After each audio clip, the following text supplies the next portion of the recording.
Welcome back, fellow armchair generals. This is Gamer 1745 here. And why should you watch this series? Or this is why you should watch this series. Well, I've just spent well over 3 hours reading up just to play a 40-minute episode for you guys on the subject, because I'm exploring the history, looking at the history in more detail. And if you want to explore with me, I am not an expert on this period in history. I've read a lot of books, watched some documentaries, watched some docudramas, that kind of thing, most assuredly. And we will be exploring all of that as time comes, but it's going to be a journey together on this subject. A couple of things that were disturbing me on this, and I'm finding stuff out about it. Now, I looked it up here before, and I've gone in and edited the save to change the traits here on Ptolemy the First Soter, because I was unsatisfied with what was going on. He was dying pretty early, and I knew his successor was Ptolemy Philadelphus, not this Caranosus son. And this, and I agree with a certain amount of randomness. We don't want to have everything purely locked into exactly history. But they gave Ptolemy cancer, and he is only 69 years old. Well, Ptolemy historically lived to be somewhere 85 or 86. They're not sure, because I think they're not sure exactly when he was born. And I knew that he lived long enough to have Ptolemy Philadelphus as an adult. And here he is 10 years old, so, like another 10 years or so at least. Young adult, I believed, but so I went and looked this up. And that got me to looking into other things and other things and other things. So I went in and already figuring out how to edit save game files, and conversely, I know how to mod the game when that starts, but I don't know that I'm going to really try. And so I went and looked at the personality. I changed it to this. There is a trait called original thinker that I almost gave him. Not that he was such an original thinker, but he was described as, during Alexander's campaigns, as the person to lead the most sieges, but Alexander led all the important ones. So that trait gives you better siege discipline. I decided to go with steadfast just to give discipline for the primarily heavy infantry, but we'll get to the war elephants in a moment.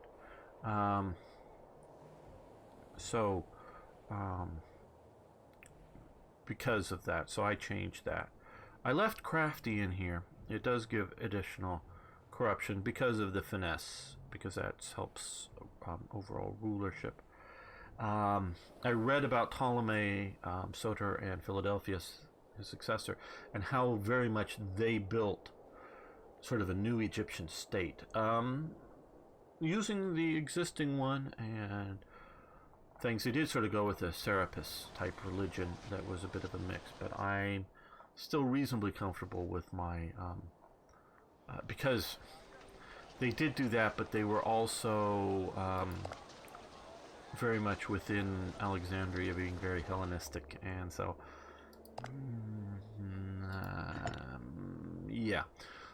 probably what the game is doing is slightly more historical, but since I've already made that choice, I'm not going back and changing it. I might change it now. I gave him the scholar attribute. Now, I may be over attributing him here in sort of game terms, but he wrote a history. He was considered a historian. So to me, that's a scholar. He is, I'm not sure if directly or if just partially responsible for setting up the Alexandria library, but that is eventually developed there. But he was a scholar, so a historian, which I type of scholar. So I gave him that, which helps overall research points, but does reduce his martial capabilities, so it sort of somewhat balances out that. I gave him shrewd because in looking at the stuff, and mostly for the finesse traits, though it does hurt his zeal a little bit, is that he really was, and I didn't really see a good administrator. Maybe I just, looking through the traits, didn't pay attention well enough, but he was known to be a better political leader than a military leader. Not that he was a bad military leader, but his sort of political and management skills were thought to be very, very good. So I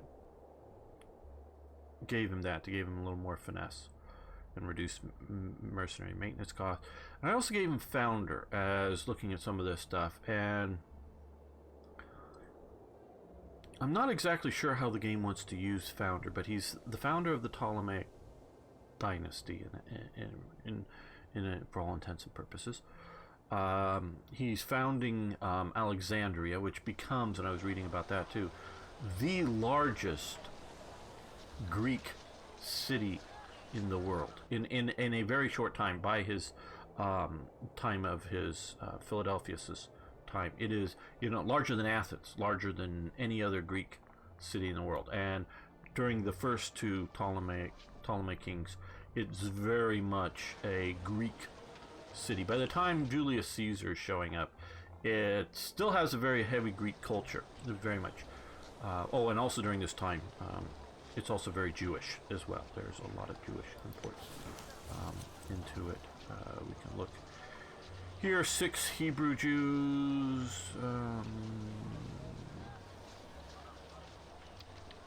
And slaves. No Hebrew slaves. But so we have seen there it was a rather Jewish city as well. But by the time Julius Caesar comes to Alexandria, and that's at Cleopatra the Seventh's time. So a couple hundred years later, it's a very polyglot city with people from everywhere. It still remains a very Greek element at its center, but it is no longer such a dominated primarily Greek city. And there's talk even through all the different periods of going from Alexandria to Egypt, as if very much Alexandria is not part of Egypt, and they say it was unlike most of other Alexander's cities it was founded, because the actual sort of supposedly layout of Alexandria, the dimensions of it, was actually measured out personally by Alexander the Great, and doing some of the initial what's the term? No. Man, I do this right, these middle of these things. Survey work. Doing some of the initial survey work on it. And it was to Tyre, I think they were wanting to try to replace as the dominant. Where's Tyre? It's somewhere along here, I do believe. Isn't it here? There'd be a port city.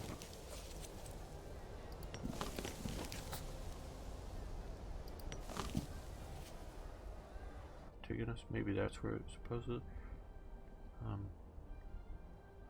Sidon. Oh, here it is. Tyre.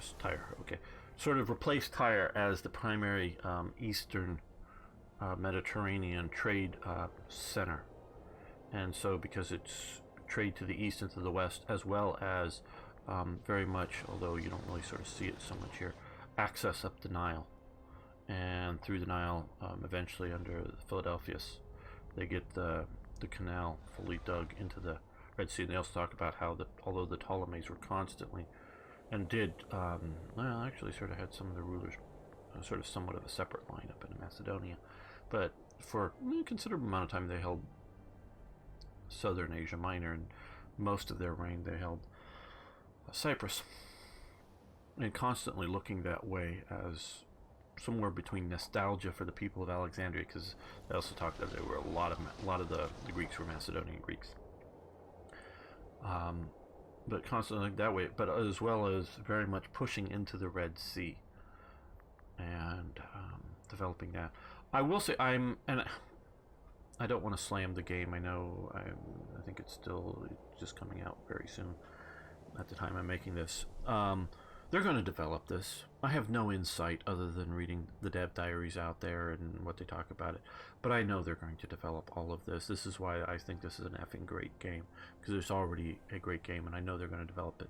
But I am disappointed in their, after playing a lot of Rome and Rome 2 with their ability to trade, I'm disappointed in the trade route situation here, in how limited it is.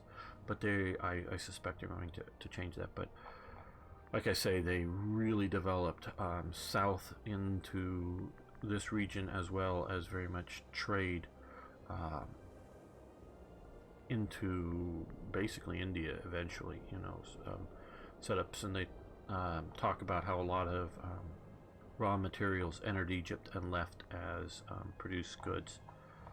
So, and that was very much the Ptolemaic state, and they did a lot of moved a lot of the Egyptian farmers from the Bronze Age, which they still were in, into the Iron Age of farming, using irrigation techniques that the Egyptians just didn't use, supposedly.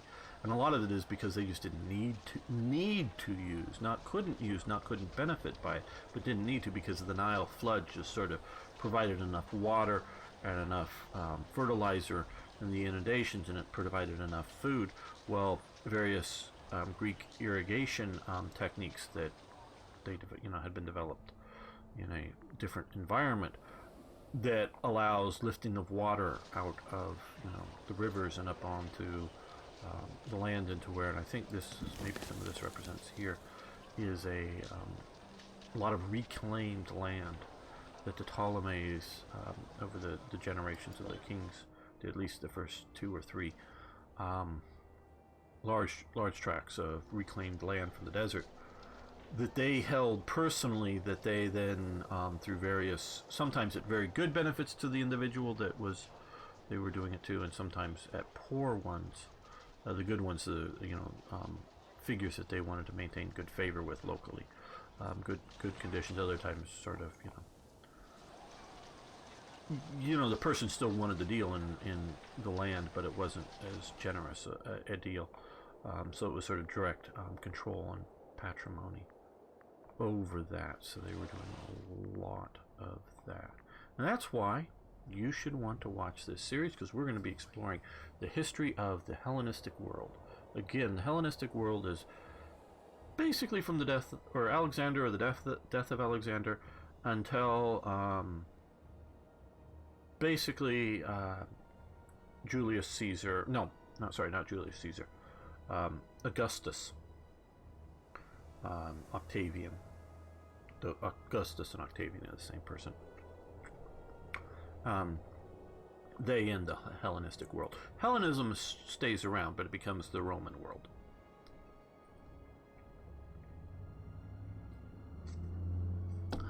And yeah, so we will be exploring all of that now. Okay, back to sort of the game. These guys were retreating out.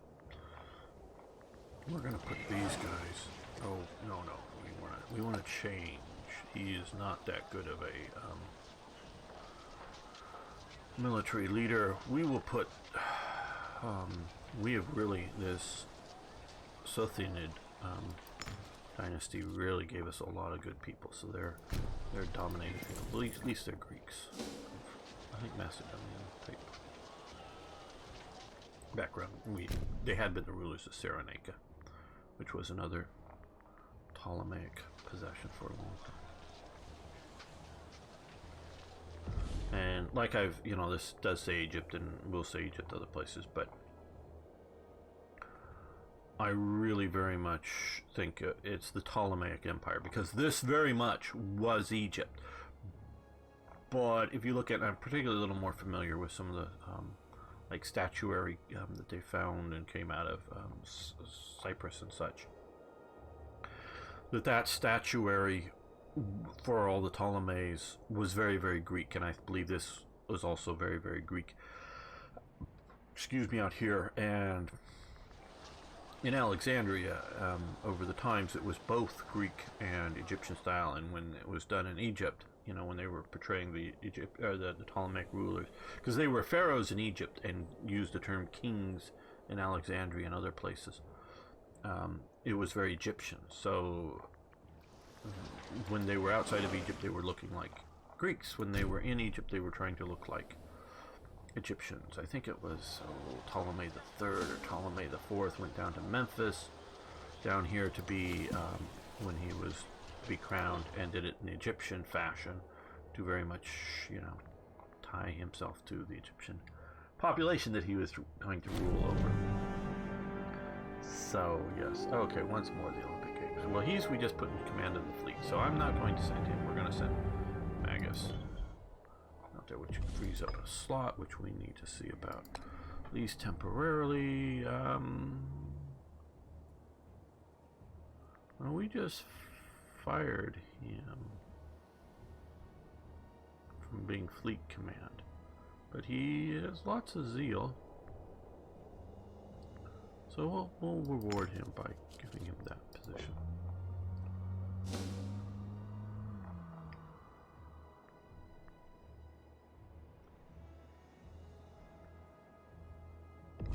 Okay. March ashore. Get us some wood. Secure a source of wood. Oh, and I also went in, and I think this is sort of the quickest way for me to find him, and gave him diphtheria and reduced his health, because I want him to die. I think he was assassinated by his stepmother, historically, but I'm not sure on that. I don't know if there's any good sources, but I'm sort of guessing that may be the case, or I don't know, maybe I haven't read up on him. But I want him gone, so I don't want him any chance of inheriting any sort of position here. Okay, yes, we shall. And there may be more problems than I know of for why to or why not to trade, but I really would like trade a little more flowing with trade routes, specific trade routes and such, and trade centers, and ports, because it's even more fired my zeal for that from reading about the Ptolemies and how they very, very much dealt with trade. They very much encouraged it and discouraged it. They had a 50% import tax on olive oil into Egypt, and you must sell at set prices to the Ptolemies, to the royal purchasing, meaning you couldn't sell it directly to the people, or at least Greek olive oil, because it was supposedly much better quality than, I guess, Egyptian or whatever olive oil that they had immediate control over. So they were working to protect their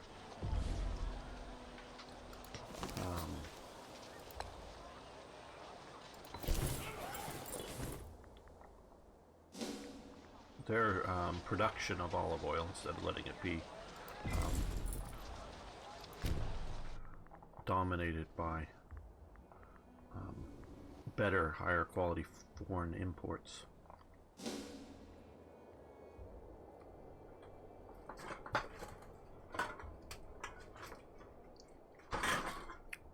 Sorry about that. So yeah, so I've been reading up on all this, and that I want to stress that I am not an expert in this, but I am fascinated by it. Okay, the greatest threat to any nation comes not from without, but from within. The constant infighting between those who would name themselves heir can consume countless resources and lives. Our spies at court are certain that Meleager a man who has made no secret of his ambition for the throne is plotting to ensure his future by doing away with the competition. Okay.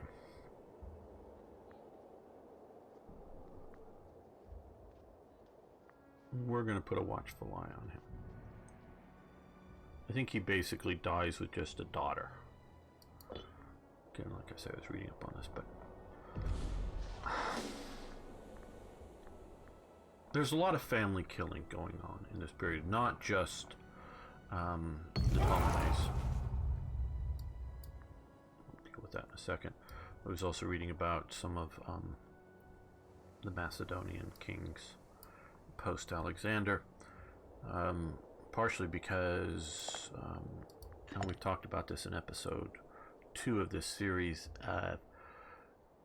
my belief that Ptolemy is the illegitimate son of Philip II of Macedon, though one of the books that is, well, an inch plus thick of, pages, I don't know the page count, printed back in the 1980s. And so it's just an overview, but it's pretty good because it goes from basically the death of Alexander to Cleopatra, dealing with the Hellenistic world, not just the Ptolemies. But I read the Ptolemies section, so they very much, or they just take that Largos is his father, and it's called, says that. And Largos was most definitely his mother's husband, most definitely the father of his younger brother. I still contend that Ptolemy is a illegitimate descendant of Alexander the Great. Well,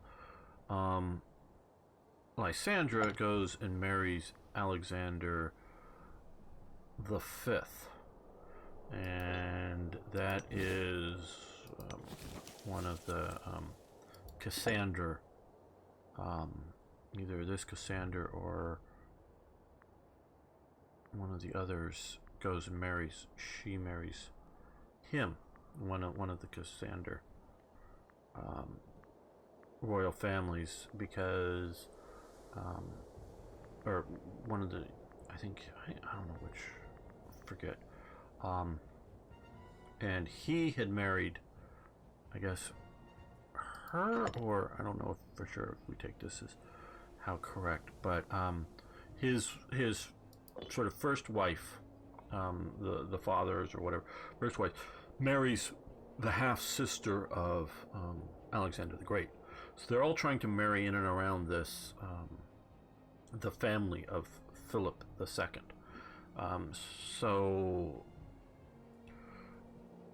And then, there's a lot of times half brothers and they're killing each other. So these families are infighting, to a deadly extent. And trust me, I understand self-preservation. If you think your brother's going to kill you, you kill him first, and especially if you weren't particularly close, because sometimes they're generations apart, or different mothers and different, dynastic relationship settings. I get that, but looking at some of the things that I've read, and we'll see how closely the bloodline follows and whatnot. But the Ptolemies do literally have civil wars amongst themselves as time goes on. Not in the first couple of generations. That's where this game gets maybe a little bit much. But had they stuck together, and had they not weakened themselves with civil war, and had they sort of trained themselves with the family to support who is the monarch, or she, their Ptolemies were one of the ones that definitely had queens as their dominant force at times.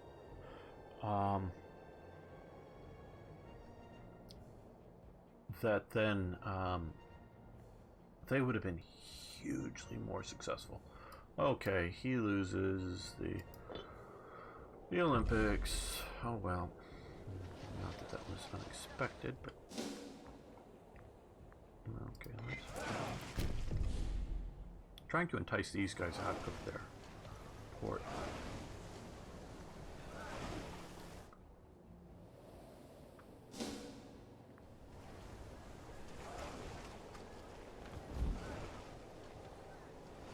Aha, they're coming out. Okay, good.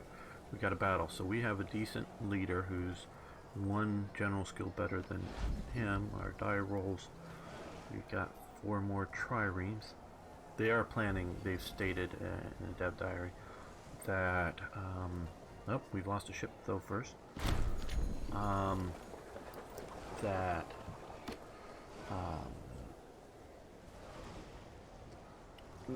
probably the next DLC focus, or whether it's patch or DLC, we'll look at improving naval warfare. Meleager has been spending increasing quantities of time with our beloved heir Ptolemaic Origins. These two are natural enemies, so it might be wise to be particularly careful with this, developing situation. Thanks to our discreet surveillance of the conspirators, we were able to determine that they were having animated discussions about Arsinoe, another petty claimant to the throne. Troubling. Offer the conspirators increased responsibility. Perhaps we convince Ptolemy not to get involved. Money.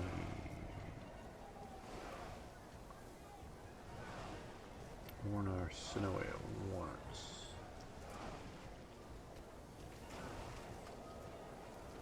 We will warn Arsinoe at once. Okay, back to the battle. Unfortunately, we've lost a ship. We're getting better die rolls for the most part. Oh, I know this says pause here, but also I'm sort of looking up here that I would think that the play button means that it's playing and the pause button means that it's paused, and not that that's the one to change it to. Same die roll, but getting better general. We've gotten better positioning. They're taking casualties, so they're taking heavier overall. We got a slightly better cushion. Presume the higher position is better, but I don't know. Good, we're basically decimating their fleet. I think this is the only real serious fleet we have to contend with. Oh, they got reinforcements. So now generals are equal. Plot, theft. The wretched Ptolemy Langris, during his deep discussion with Langrid, must have arranged a deceitful ploy. While Langrid arranged to meet with Arsinoe on a seemingly unrelated matter, Ptolemy had his hired thugs attempt to ransack the home of Arsinoe. Luckily, since we were able to arrange a warning in advance, no harm was done, and although we were unable to catch the perpetrators of the act, public opinion is that the 2 rogues were responsible. The cheek. Okay, Ptolemy, this one here, loses popularity. Meleager loses popularity, he had a little bit more. And, okay.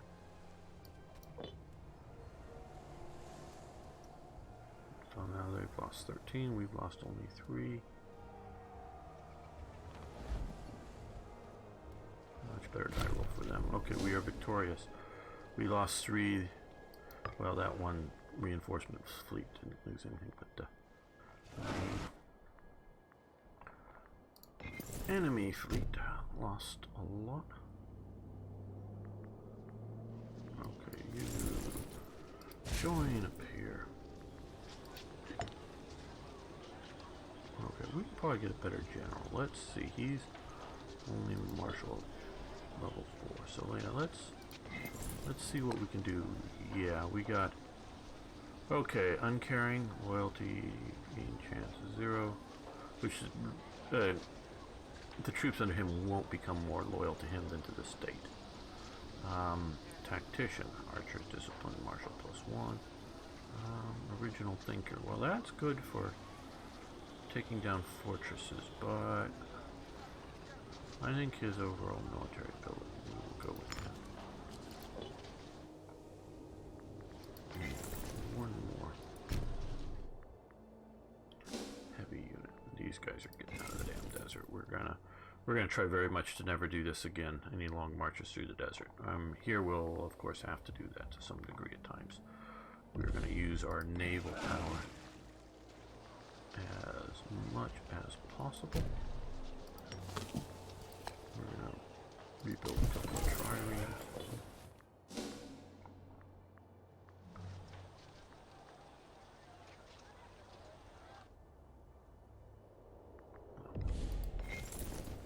Oh, okay. We may head up there soon to deal with them. It looks like they're bypassing our port, but...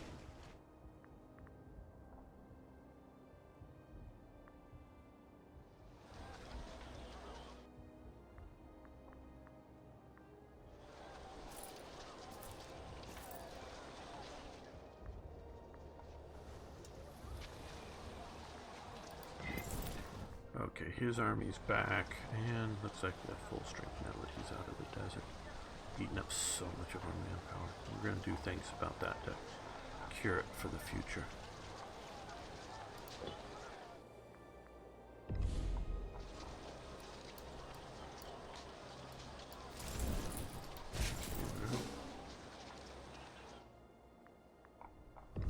Okay, good. Now get the other port up here. Okay, touched by Hermes. Noit 2 has seen an influx of traders and travelers from the far and wide recently. One of our advisors jokingly suggests must have been blessed by Hermes himself. Okay, let's see. We can get Egypt, gets a lot of money, tax, influx of local tax, or we can do religious power. We'd rather have the money. Religious power is quite useful, but we'd rather have the money. Okay. Now, we've increased our treasury bit, so I'm going to actually grab another ship. Put that in production. We need manpower. We are at war.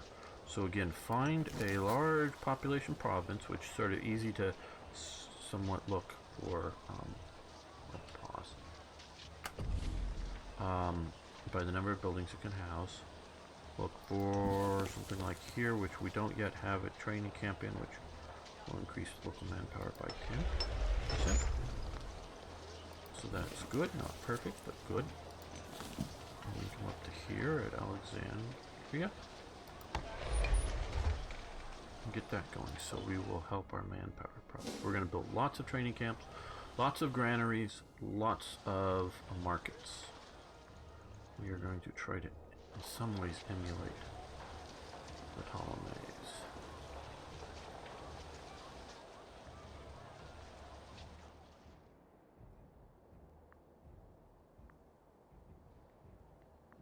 Not in all ways. We are going to marry our sisters, but that just to keep the royal line pure, or as pure as we can. Oh, there is an inbreeding trait. I looking and I noticed. I wonder if we'll get hit with that at some point.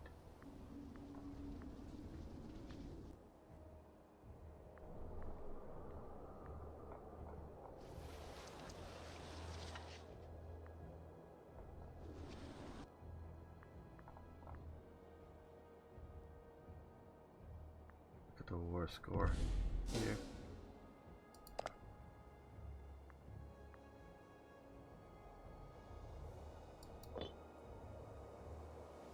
We can do another invention. Okay, let's see. National tribesman output. Eventually, once these things get to the next level, as each one it improves various effects, but it also unlocks another set of these. Army morale recovery rate. Omen power, humane conduct. Fabrication claims will cost less. Improved public opinion, tribal reserve, experience.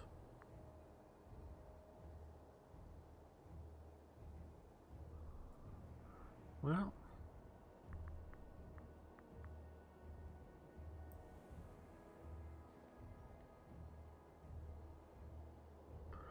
yeah, I guess we might as well do that.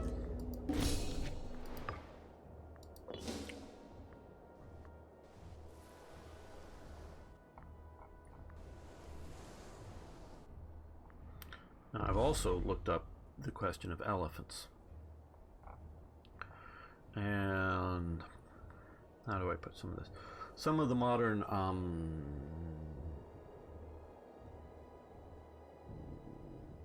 not taxidermic, that's putting stuffing dead animals, but the people that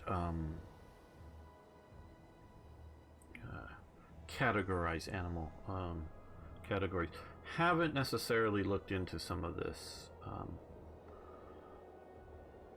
There was definitely a North African elephant that goes extinct. There's also a sort of Syrian elephant, which is in sort of this region. I don't really think is in this game either, as opposed to the Indian elephant, which is sort of in this game.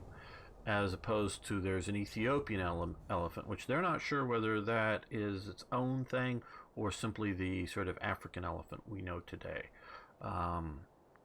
I do think this is part of the thing and blocked off that I can't get to trade well enough for elephants from various things. So there may be some more nuances here that I'm just not. I'm sure there's more nuances I don't know, but it's blocked that I could do to unblock some of that. But one of the things they estimate, because it's such a round number, that for Rome's zoological battles, killing animals in the not just the Colosseum, that the big one that's still there is very late in the period, but they did it at just about every sort of gladiatorial type arena that they did everywhere. Over 3,500, they estimate, elephants were killed in those battles. So that's why they go extinct. Because man wanted to preserve them for their usefulness. I don't know, but I'm sure that which they're basically stopped being used, and to a point that because look, poor people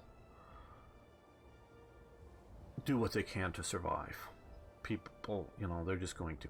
So there's a lot of, in Burma, in Thailand, a lot of use of elephants as work animals. And quite honestly, at the core of that, I don't have a problem with it. Because like a horse is a work animal. Okay, it's an elephant. Big deal. One in the sanctuary. But now one elephant that spent 20 or 30 years being a work animal, that had a broken damaged broken foot, that and saw some videos, it's still alive, so it's fairly recent. Instead of the bottom of the foot going onto the ground, it's sort of like the top heel of it, so it was I don't know how much pain, I presume some, in its working. I mean, it's sort of running around when it's excited and wants to.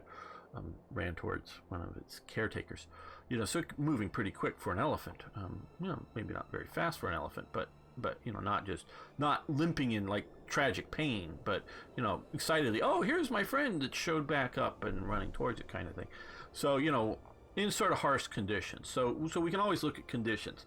People talk about these harsh conditions for these horses that are being used in the city to pull the fancy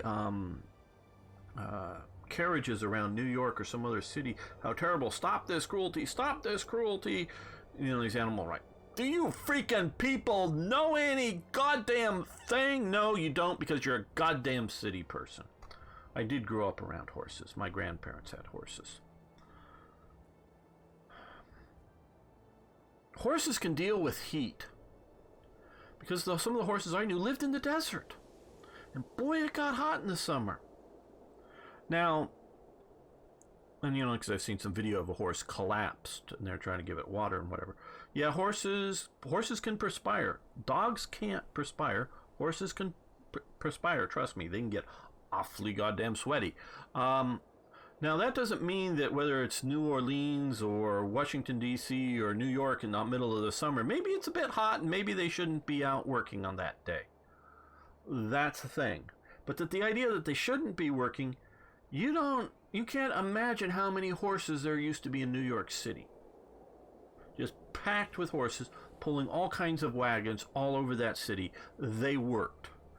There used to be, I'm going to say it, 1,000 times more horses in America than there are today, because they were real work animals. We bred them, we worked them.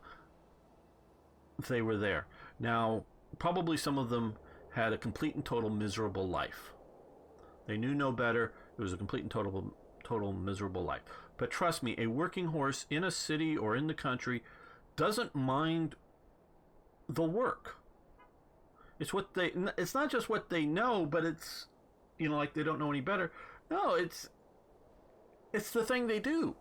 I watched this one guy who has two different, one's a dingo, a dog from Australia. The other's a spaniel who, I guess, I don't know, comes from his parents' estate or something. That's a retriever, and sort of grew up training. Man, that dog will do anything it can possibly do to get you to throw something so it can go retrieve it. That's its happiest joy in its life. That and watching the videos of going into mud puddles, because they're sort of, they were trained and bred over the generations and trained to, when you shoot a bird, which is often over water, and it falls out of the sky, because you're going to eat the bird. It's not being cruel that we just go hate birds. I can maybe do that to peacocks, but god awful noisy birds. If you ever lived around them, truly lived around them, not just vacation in a resort where the girls go, ooh, look at the pretty peacocks, they make such sweet noises. God, if you had to listen to them all the time, you'd go crazy. Yeah, I've been around that too. But shoot the birds because you're going to eat them. So you shoot them, they fall out of the sky. That dog would go and get that bird and bring it back to you. That's its sort of greatest joy in life. And it's truly, you look at it, it's just every indication a dog will give you that it's just so great that it's gone and did its job. It's part of its pack. It's its job in its pack of human animal relations, and it's doing good. It's doing its work. It's doing its part. Reward me with food. Reward me with petting. I'm such a good dog. I went and retrieved this thing for you. A bird out, that fell in the water. So they're bred to love water. They're bred to go and do it. So they just want to get wet. They just want to go and retrieve things. So whether it's you throwing something or you shooting a bird out of the sky, they'll understand. You go get that bird. That just fell out. They'll go hunt that bird up and bring it back. And so that's like a horse. We'll know that. Now you can overwork the horse. You can abuse the horse in the same conditions, or work the horse that don't have it pull too heavy wagon. Make sure that it has enough water. Make sure it has enough feed. Make sure that it's being treated well, and then it's fine. Trust me, with good horseshoes, proper horseshoes, and maybe in some of the more slippery environments now that we have rubber, you could give a rubber layer on a little bit for padding on the horse, but it really doesn't need it. It's more for grip, quite honestly, I would say. So, again, I know a bit about horses. I'm not an expert on horses, but I grew up around horses, so I know that those carriage horses in those cities, if they're treated well, I have no idea whether a particular horse or particular stable situation or whatever, if they're being treated well or not, I don't know. But if they're treated well, it's perfectly fine to use them as work animals. So having elephants being used as work animals is a perfectly fine thing for me. But then you can have working conditions and situations that are just stressing them out and are just too much. There's just like anything in life, you can always overdo something. So conceptually, I have no problem with work elephants. Well, humans, they also mentioned that possibly one of the people was some of the first to train Ethiopian elephants to be functional, and they think that, again, that might be African elephants, which are not really readily thought to be trainable, as into work animals. But it's like you really can't go ride a zebra. I mean, there's rare instances of it, but they're not horses. Zebras are not horses. They're not just horses with stripes. They're their own thing. I mean, they're an equine, but they're not horses as we think of them. So, training for war, or just training for, hey, pull this big heavy thing, You know, whether it's one elephant or four elephants pulling this big heavy thing. If you do it right, they're fine with it. You make the right collars, make the right thing, they can pull it. You know, so they would be good work animals. So humans would want good work elephants. It was the Romans and the Roman emperors to appease the great crowds that gets them extinct.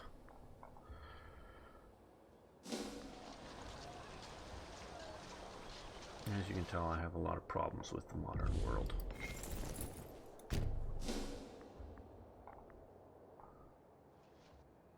A lot of it is, quite honestly, dealing with the situation that people who think they're well-meaning. You could say that they're well-meaning, not necessarily that they're well-meaning. But they think they're well-meaning. And sometimes, because I say that is they think they know better than you on how you should live your life. And maybe you're messing your life up. And I don't mean just making bad dating decisions or something like that. I mean, I don't know, being addicted to some really horrible drugs. Oh, good, we got rid of him. Yay, he's gone.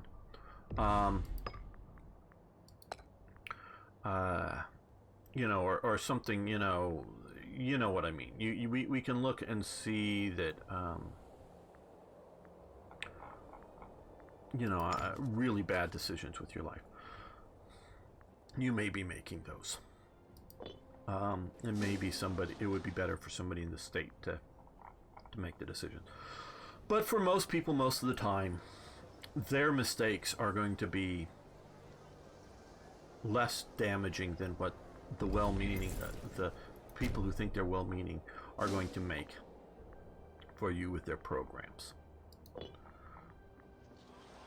Sort of like all these health fitness type people that are doing things. Okay. I don't have the troops. And what they think they should do.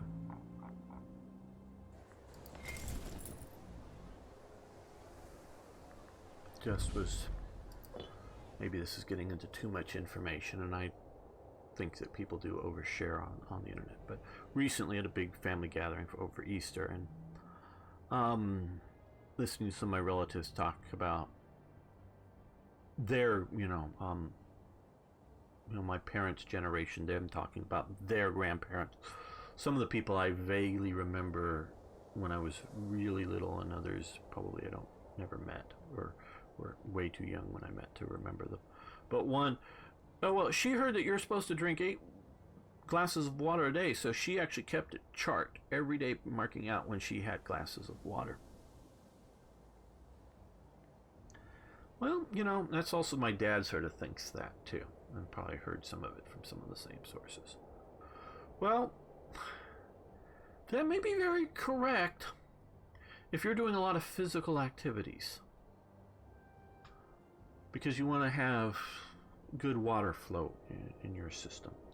And so if you're doing the laundry, which means getting laundry and getting water that you're getting from some tap, walking it a ways in a bucket and pouring it into a wooden other bucket thingy that has agitator elements that you as a human do, and this is in the generation that they're talking about. So you're physically doing all of the physical labor of moving the washing machine while it's going on, and so you're spending a few hours every other day or once a week or whatever it is doing the laundry, and doing several loads of laundry and going through all that stuff and cleaning, going through the cleaning and rinsing, and you go get the soap out and through the process and get all that stuff done and wrung it through and doing all this stuff, but then going and hanging it on the line and then taking it in. You're doing the laundry. That versus somebody who's sitting at a computer like I am much of the day. I don't necessarily, if I'm not running around doing a lot of stuff, need to drink 8 glasses of water a day. But if I'm being physically active, yeah, I need to drink 8 glasses of water. So